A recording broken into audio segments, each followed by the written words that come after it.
I didn't buy this house to make friends. I bought it because it was the first place I ever felt like I could breathe. Every morning, I walked barefoot across the wood floors, listening to the creaks and soft groans of the boards like a song that belonged to me. The air always smelled like coffee and lemon oil because I wiped down the counters even if they weren't dirty. Outside, the sprinklers clicked on at 6, washing over the grass that I had coaxed back from brown patches when the previous owners let it die. The house was mine, but the land was something I had to earn. The neighborhood was quiet in that forced, step-forward kind of way, where everything was beige, and even the children's laughter seemed to come at the right volume. Cars were the same 3 models in different shades of silver. The mailboxes had to be black, approved by the HOA with a sticker on the back that said compliant.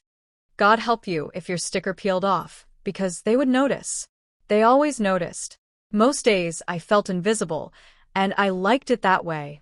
Nobody waved except for Miss Hargrove, who was always out with her dog that barked at me like I was a stranger no matter how many times it saw me. She would say, "Good morning," in that bright, forced tone while her eyes slid down to check what I was wearing, like she was cataloging whether I belonged. They never said anything outright, but there was always that look. I was the only black homeowner on the street, and that meant I was always the one being watched, even when nobody was looking directly at me. Once, at a block party, a neighbor I barely knew leaned in with wine breath and told me, "We're so glad to have diversity here." Like it was a compliment or like I was a quota they had finally managed to hit. Still, I kept to myself. I paid my HOA dues, kept the grass cut, and nodded politely at the quarterly newsletters that told me which paint shades I was allowed to use for my front door. I wasn't here to fight them. I just wanted to live. That morning, I was out front, trimming the hedge that separated my yard from the sidewalk, careful not to let a single branch droop past the property line. A blue jay flitted down to peck at the grass, and for a moment, the world felt clean. Sunlight glinted off the freshly washed driveway. My coffee steamed in the breeze. Then I noticed a white car parked across the street. The kind of car the HOA people like to drive, with the magnetic logo on the door and the tinted windows rolled halfway down. A woman was in the passenger seat, pointing at my yard, and a man was taking notes on a clipboard. I couldn't hear them, but I could see the way they nodded, looking at my home like it was a problem they needed to fix. I felt that small, tight feeling in my stomach, the one that said don't start something. So, I didn't wave. I didn't call out.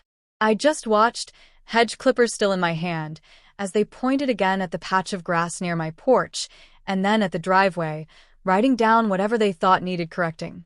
When they drove away, the street felt too quiet, like it was holding its breath. I tried to shake it off. It was probably nothing, I told myself. Probably another note about the trash bins needing to be moved back by 6 p.m. or a reminder that my garden flag couldn't be more than 3 feet high. Small things that didn't matter. But as I went inside, I caught a glimpse of myself in the glass of the storm door. I looked tired, even though it was early.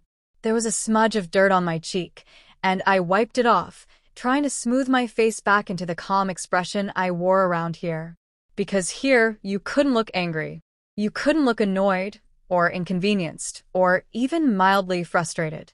Here, I had to look like I was grateful to be here, to be part of the community, to be part of the street where everything was neat and nothing bad ever happened, as long as you followed the rules. And I had followed the rules. Every last one. I didn't know it yet, but that clipboard, that pointed finger, was the first small crack in the peaceful life I had built. It was the beginning of something bigger, something that would unravel everything I thought was safe in this house. Because when people like that look at your home like it's theirs to control, they don't stop at the color of your mailbox. They decide who gets to live in peace and who doesn't. And I was about to find out how far they would go. I didn't think about the clipboard again until the trucks started showing up. It was small at first. An unfamiliar white van parked in front of my house early on a Wednesday, men stepping out in neon vests, talking too loudly for the quiet of the street.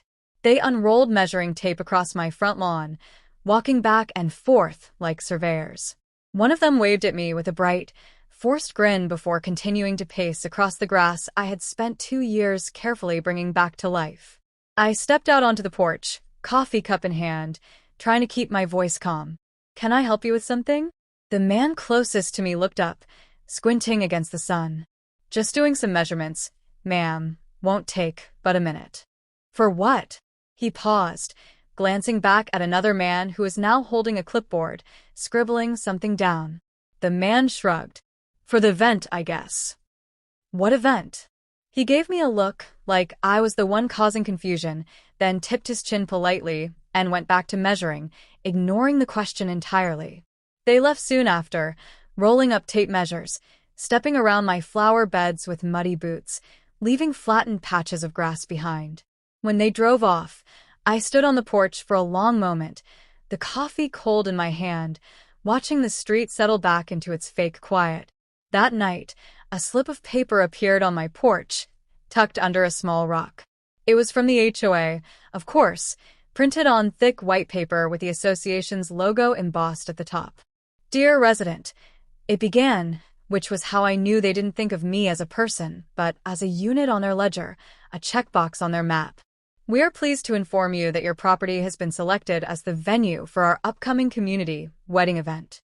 I read the sentence twice, 3 times, trying to understand how it could be real. They talked about bringing the community together and celebrating love, and how your beautiful yard will be the perfect backdrop for this blessed event. There was a paragraph about parking arrangements, another about noise ordinances, assuring me that everything would be handled with the utmost care. Nowhere in the letter did it ask for my permission.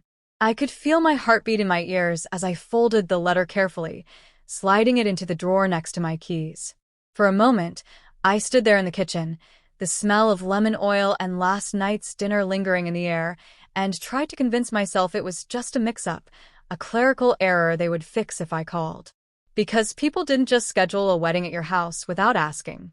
That wasn't how the world worked. Except here, in this neighborhood, the rules were different. The rules were theirs. The next morning, I walked past the Hargrove house during my usual route, waving at Ms. Hargrove out of habit. She gave me that bright smile, eyes flicking to the street, then leaned in slightly. Isn't it so exciting? She said, her voice dropping to a whisper she clearly thought was conspiratorial. About the wedding, I mean. We haven't had something like this in years. So nice to have a space we can all use. I stopped, trying to keep my face neutral. They didn't ask me. She blinked, the smile freezing for half a second before it returned, even brighter this time. Oh, I'm sure it's just a formality, dear. We all have to pitch in sometimes. It's for the community. For the community. That was what they always said when they wanted you to give something you didn't want to give. That was what they said when they took over your space, your time, your peace, and made it theirs. That day, I called the HOA office, the number I had saved from the last time they tried to find me for having a trash bin visible from the street for too long. A woman answered, her voice sweet and sticky, like syrup dripping too slowly. Hi, I said, keeping my tone calm. I got the letter about the wedding at my house. I need to clarify that there must be a mistake. I'm not hosting anything here. Oh, she said, a small, practiced laugh. There's no mistake. The board decided it would be perfect for the event, and everything is already in motion. I didn't agree to that. A pause, just long enough to hear the clicking of a keyboard in the background. It's already been approved by the board, ma'am. You'll barely notice we're there. I felt that tightness again, low in my chest, like all the air had been sucked out of the room. You can't just do this. Have a blessed day, she chirped before hanging up. The dial tone hummed in my ear, long and cold. Outside, the sun was setting over my yard, the light catching the trimmed hedges, the clean lines of my walkway, the flowers I had planted with my own hands.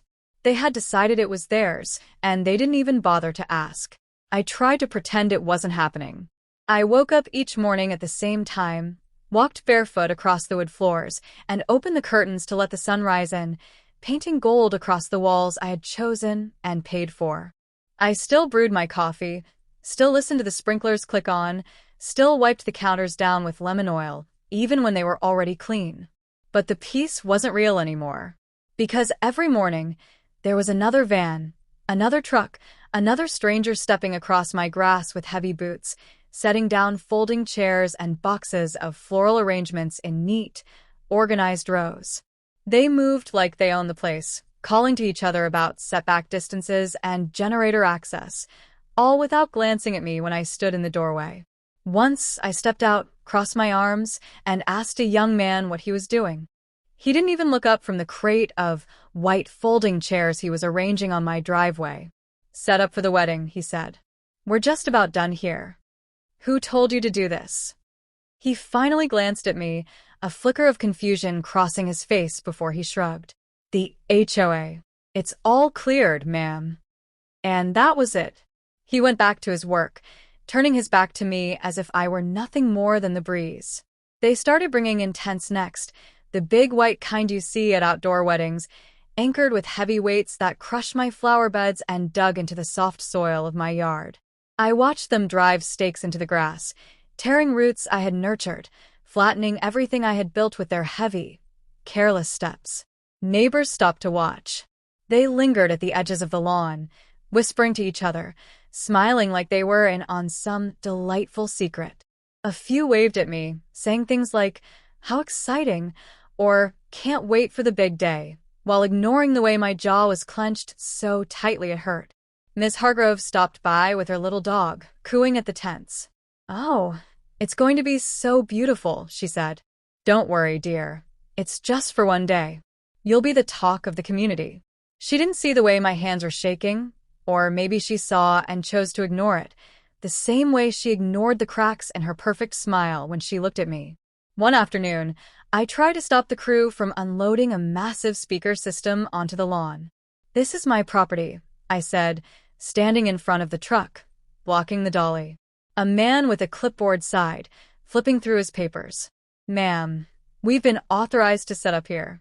If you have an issue, take it up with the HOA." "I am the issue. I live here." He looked at me like I was a stubborn child refusing to share a toy. "You're not being very community-minded, you know," he said before stepping around me, rolling the speakers across the grass, crushing a line of marigolds under the wheels. That was when the letters started. They slid them under my door, left them tucked in the mailbox, and once even taped one to my front window like a threat. They were fines for interfering with community events, for disturbing HOA-authorized personnel, for refusing to comply with event preparation guidelines. Each fine was small, $50 here, $75 there, but they added up quickly. I called, I emailed, I even went to the HOA office, standing in the waiting area while the receptionist refused to meet my eyes, tapping away at her keyboard while I explained, over and over, that I had never agreed to host this wedding. They didn't care. They told me it was in the bylaws I had signed when I moved in, that community event hosting was a shared responsibility. They told me I was being unreasonable and combative. They told me I should be grateful they considered my property suitable for such a joyous occasion.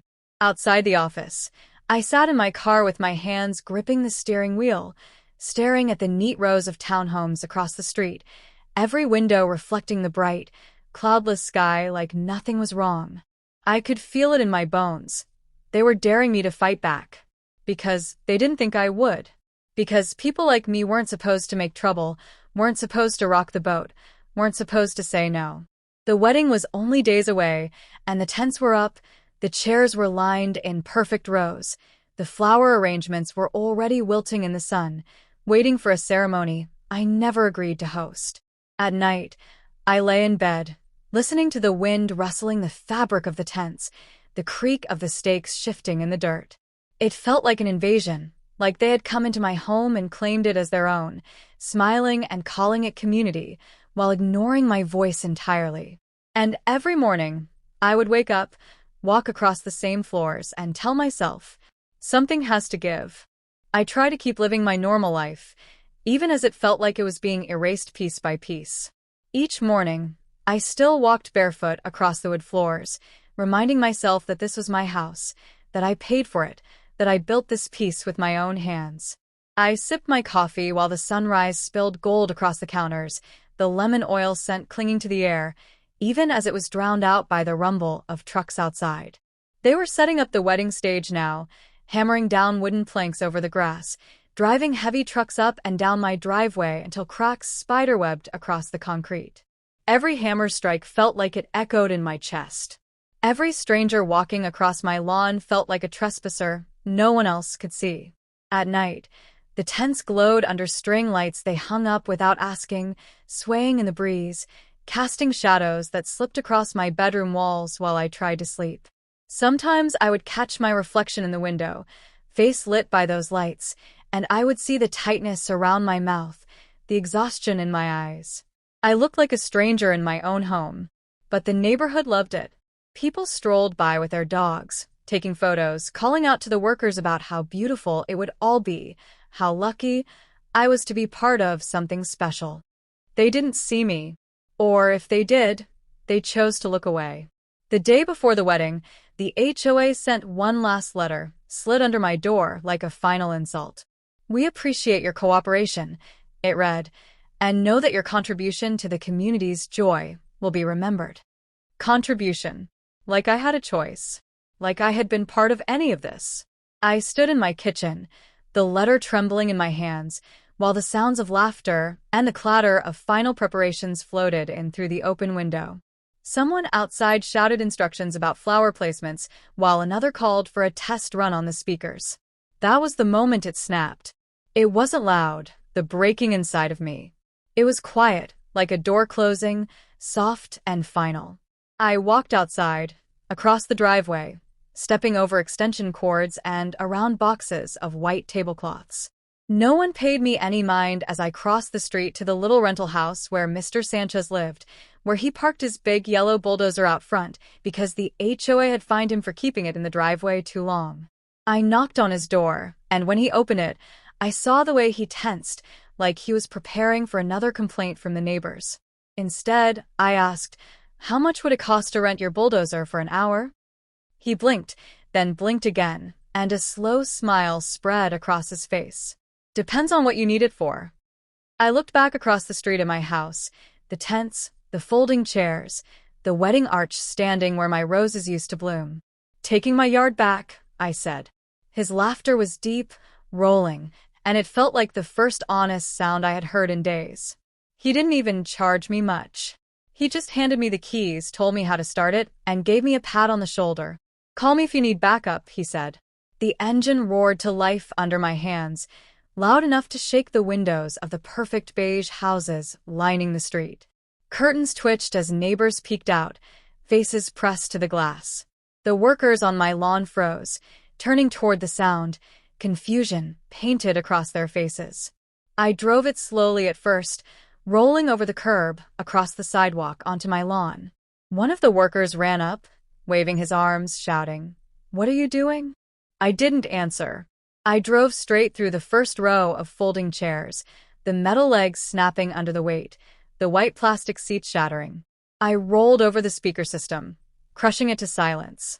I drove through the wedding arch, splintering the cheap wood, the flowers scattering like confetti across the torn grass. People started screaming. Someone was calling the police. Neighbors were filming from their lawns, phones held high, mouths open in shock. I kept driving. I tore down every single piece of that wedding setup until there was nothing left but broken chairs, crushed flowers, and ruts in the dirt where the tents used to stand. When the police arrived, lights flashing, I was sitting on the bulldozer, engine idling, staring at what was left of my yard. They told me to step down, and I did. They asked me what happened, and I told them. They tried to take my home. I took it back. And for the first time in weeks, I felt like I could breathe.